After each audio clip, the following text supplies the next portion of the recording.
জগতের সঙ্গে যুক্ত শারমিন সুলতানা তরুণ। কেমন আছেন? ভালো আছেন। শারমিন, আপনি বলেন যে আপনি যে লেখালেখি করেন, আবৃত্তি করেন, আবার নাট্য জগতের সঙ্গে যুক্ত, এতগুলো কাজ একসাথে করেন, শুধু লেখক হলে চলতো, কেন আবার নাট্য জগতের সঙ্গে আছে? নাট্য জগতের সঙ্গে আছে একদম ছোটবেলা থেকেই। আমি যখন ক্লাস 3-4 পড়ি তখন থেকে গান শেখা মূলত শুরু, সবারই যেটা হয়।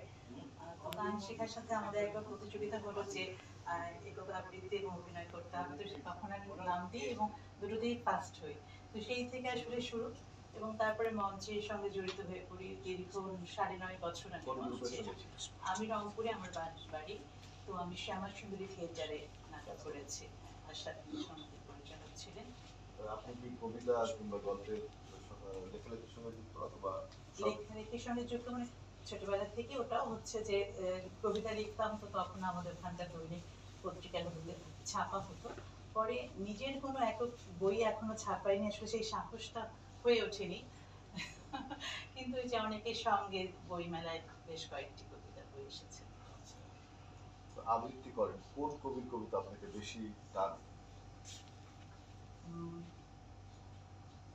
অনেক কবির কবিতাই বেশি টানে। সবার প্রথমে যাকে একদম লালন করি উনি হচ্ছেন বিশ্বকবি রবীন্দ্রনাথ ঠাকুর, এবং আমাদের চেতনার সঙ্গে যাকে যে জড়িয়ে আছেন একদম কাজী নজরুল ইসলাম, তাকেও ভীষণ ভালো লাগে।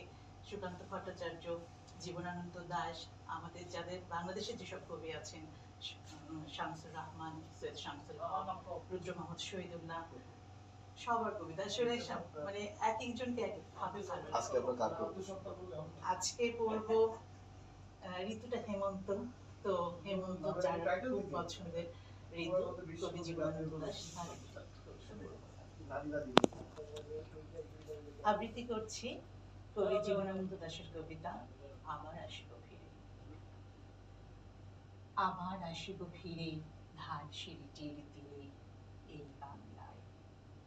হয়তো মানুষ নয়, হয়তো বা শঙ্খচিল শালিকের বেশে, হয়তো ভোরের কাক হয়ে এই কার্তিকের নবান্নের দেশে। কুয়াশার বুকে ভেসে একদিন আসিবই কাঁঠাল ছায়ায়। হয়তো বা হাঁস হব, কিশোরীর ঘুমুর রহিবে লাল পায়ে। সারাদিন কেটে যাবে কলমির গন্ধ ভরা জলে ভেসে ভেসে। আবার আসিব আমি বাংলার নদী, মাঠ, ক্ষেত ভালোবেসে। জলাঙ্গির ঢেউয়ে ভেজা বাংলার এই সবুজ পূর্ণ ডাঙায়। হয়তো দেখিবে যে সুদর্শন উড়িতেছে সন্ধ্যার বাতাসে। হয়তো শুনিবে এক লক্ষ্মী পেঁচা ডাকিতেছে শিউলির ডালে।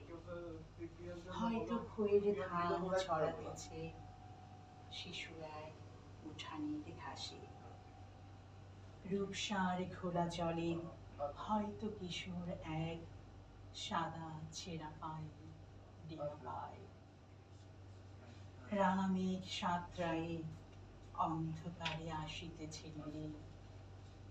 দেখিবে ধবল বন আমারই পাবে তুমি ইহাদের ফিরে।